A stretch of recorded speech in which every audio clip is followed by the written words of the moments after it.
The message on my smartphone took me by surprise. My lover is pregnant, so we're getting a divorce. Review the court papers and respond ASAP. Pack your things and leave quickly. I stared at the screen, stunned. He'd been having an affair, and now this.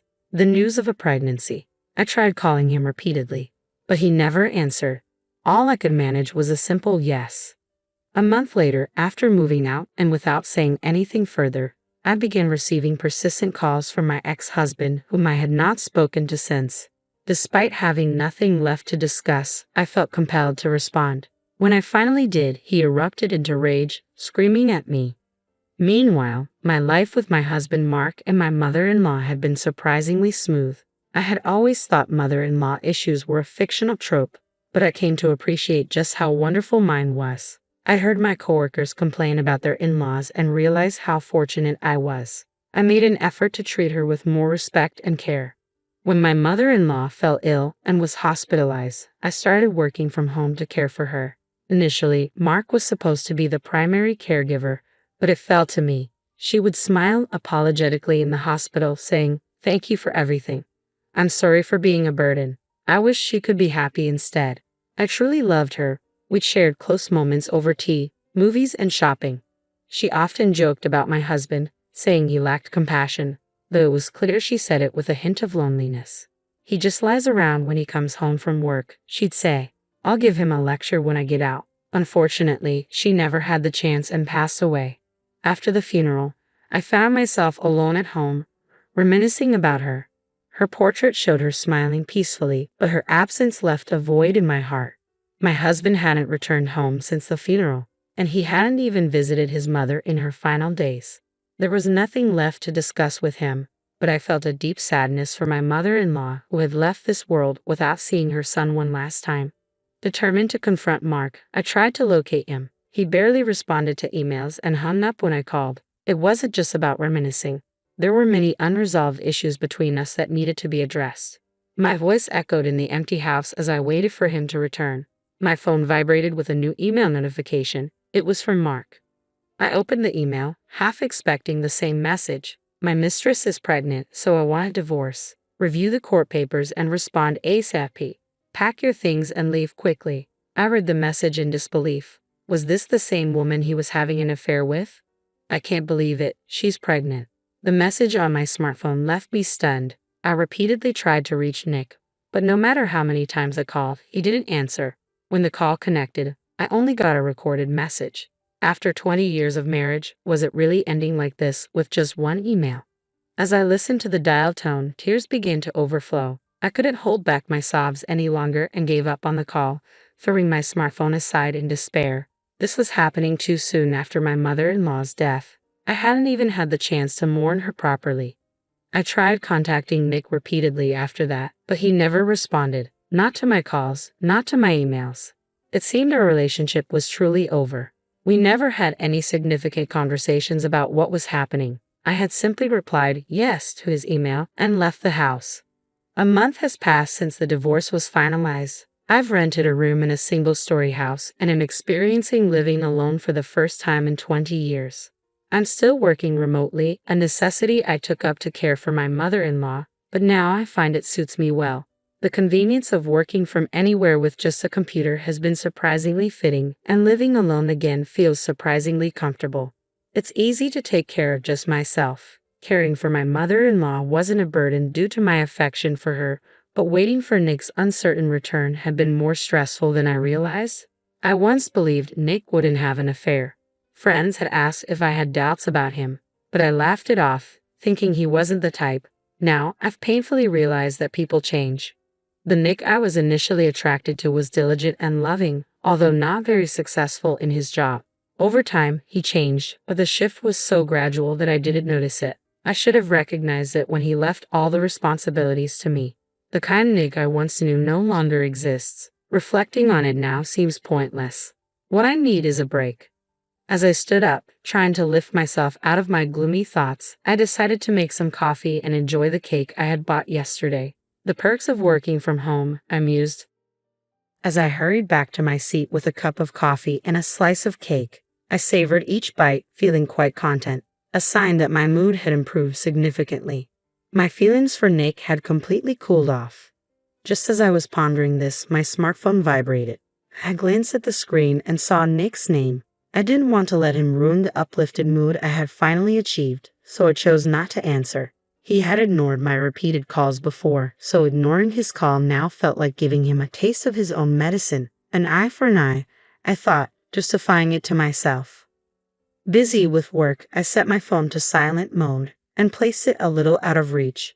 After enjoying my cake, I tried to focus on my tasks, but concentration eluded me. My phone kept vibrating incessantly. As soon as one call ended, another began, causing the phone to buzz repeatedly. Finally, I gave in and answered. "Hello," I began. "What do you think you're doing?" Nick interrupted loudly, cutting me off before I could greet him properly. "I'm about to be kicked out of the tower apartment. Explain this to me." I sighed. I've been wanting to talk to you about that, but he wouldn't answer my calls or reply to my emails. Blaming me is unfair.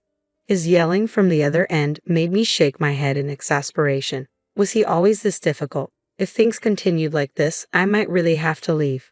"What did you do?" he demanded. "I sold the apartment," I replied with a sigh. "Sold it." His voice, initially taken aback, seemed to calm down a bit. "Don't joke with me. That's my tower apartment. Just because we're exes doesn't mean you can do whatever you want." "Your wife is pregnant," I retorted. "Your wife?" "I admire your nerve to say that to me. You know I tried to contact you multiple times, right? Have you forgotten how you ignored all of that?" He probably thought I wasn't angry since I left him quietly, but who wouldn't be angry in such a situation? "I had tried calling and emailing you multiple times about something important. If only you had responded." "Well, I'm busy with work now, so I'll be hanging up. Goodbye." Ignoring his continued shouting, I ended the call. How self-centered could he be? My phone started vibrating again, flashing Nick's name on the screen. Unwilling to answer, I tossed the phone onto the bed and managed to get back to work. I understood why Nick was so anxious, though. Rumor had it that his mistress was a much younger and charming woman. Could such a girl really be attracted to an ordinary man? I had been viewing the situation cynically, assuming it was all about money. For the past few years, Nick hadn't contributed to our living expenses, so perhaps he was spending that money on his mistress. It made sense why he seemed affluent, living in a high-rise apartment. No wonder he appeared attractive to her, even though he wasn't particularly handsome. It turns out, right after moving in, he nearly got kicked out and no longer had the financial ease he once enjoyed. This must have been an unexpected blow for his mistress. Nick was desperate not to fall out of favor with his new wife. In reality, the apartment we lived in belonged to my mother-in-law. She bought it when we decided to move in with her after getting married. I was impressed by her bold decision. "You're newlyweds, but if you're going to live with your mother-in-law, at least I want you to live somewhere nice and convenient," she had said. I was surprised when she actually bought that apartment. Since then, Nick had pretentiously referred to it as the tower apartment.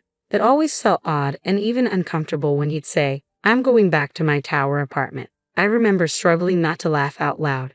So, hearing that he was kicked out of the tower apartment might seem funny from the outside, but it was serious for Nick. Meanwhile, my phone on the bed continued to vibrate incessantly. I wondered if Nick felt the same way when he kept receiving calls from me. The thought made me pause my typing. Was my behavior mirroring his? The idea annoyed me instantly. Why was I so irritated? Quickly, I stood up, grabbed the still vibrating phone, and answered the call. "Stop it. What do you want?" I demanded.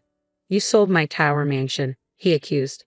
"Your tower mansion?" I retorted coldly. "That place belonged to your mother. Was it ever really yours?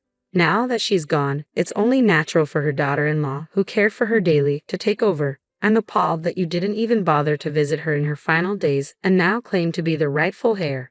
If you think she left her property to someone like you, that's a joke.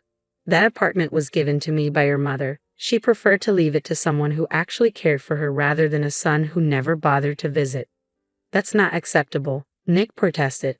"It is accepted. I don't need your permission. It was your mother's property, and she had every right to decide what to do with it. She clearly stated in her will that it should go to me." Talking to Nick was giving me a headache. Was this selfish man really the person I once loved? Why was I attracted to him in the first place? His irresponsible behavior over the past few years had deeply saddened his mother. He refused to contribute financially to the household, broke promises, and complained about my housework. She believed our relationship wouldn't last long because of how he acted. When I heard this from my mother-in-law, I assumed Nick and I would always be together. I reassured her, "Don't worry. Everything will be fine." I never imagined we'd break up so soon after that. She told me, "After you split up, you can either keep the place or sell it. Do whatever you think is best." It was even written in her will. "Stop lying. You must have made that up yourself," Nick shouted. I was frustrated with Nick's constant yelling and lack of consideration. I had tried to communicate properly, but he ignored my messages and simply sent an email asking for a divorce. So I decided to leave and sell the place. "You could have just emailed me about it," I said, tapping my itching temples. I sighed deeply. Did I really need to politely explain to a man who offloaded his parents' care to others and had an affair, via an email he might not even read, that he should reflect on his own actions?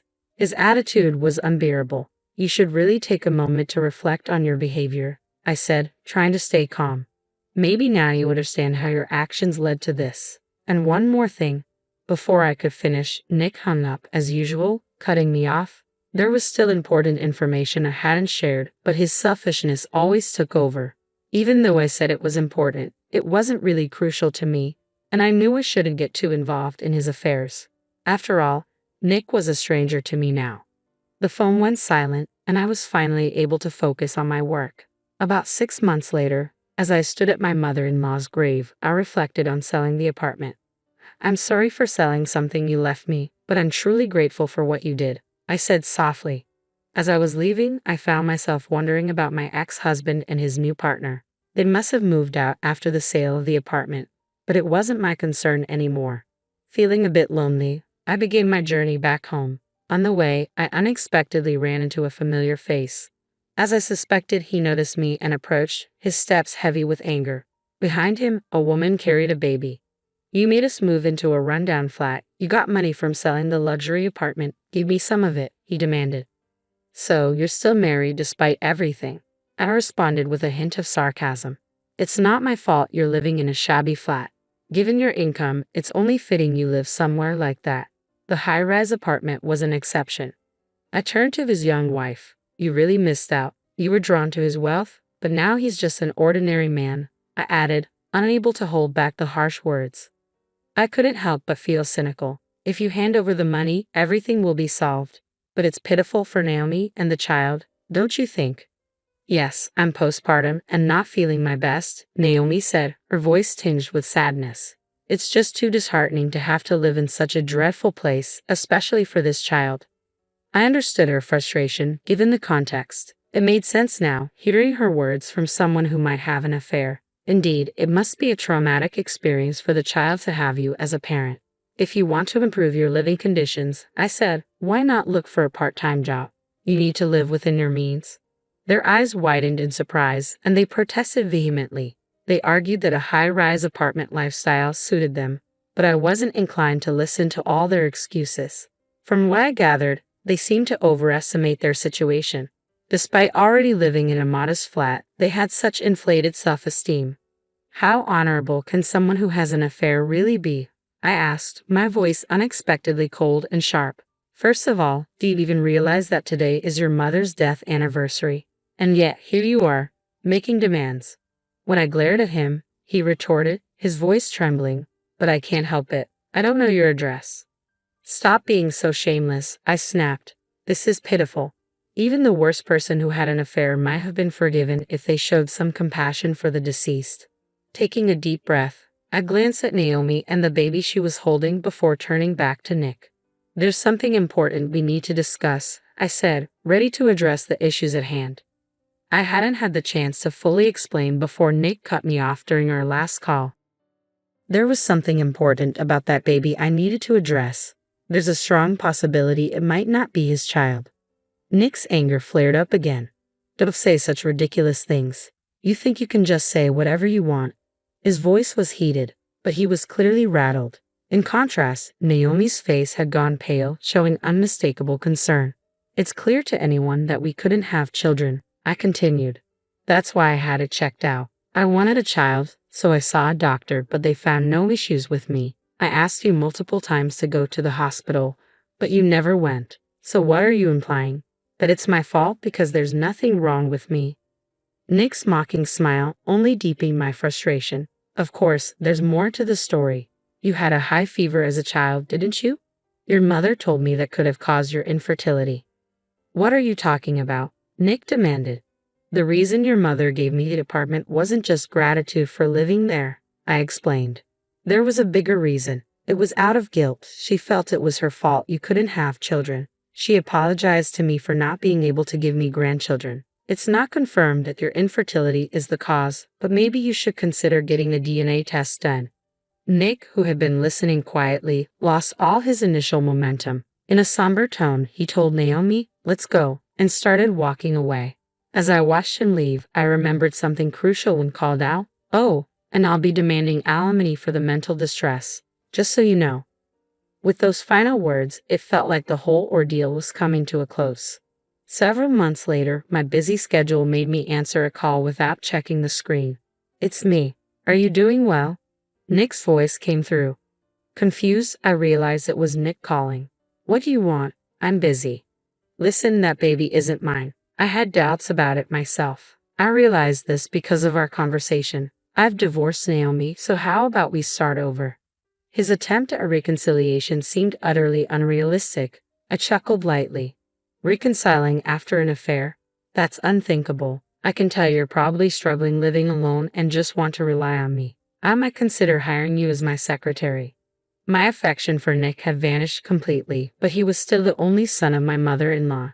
I thought I was being as generous as possible, but Nick wasn't pleased. "Are you mocking me? Being your secretary? This is your last chance for reconciliation." "I don't need such an opportunity," I replied. "Honestly, you should look at things more objectively." Before I could finish, the call was abruptly cut off. How childish to hang up just because he didn't like my response. Despite my good intentions, he seemed to underestimate them. He would probably continue living in a shabby flat, which was no longer my concern. After blocking all contact with Nick, I returned to my work. I had started a new business with the funds from selling the apartment, establishing a company to support my livelihood. My experience in caring for my mother-in-law and my natural business acumen paid off. The business grew rapidly, and I now had a team of staff members. It's all thanks to my kind mother-in-law. No matter how busy I get, I always make time to visit her grave on the monthly anniversary of her death to express my gratitude for the happy days she helped provide. Nick won't know, but I'll be back next month. With renewed enthusiasm, I focus on my work, determined to make the most of my new life.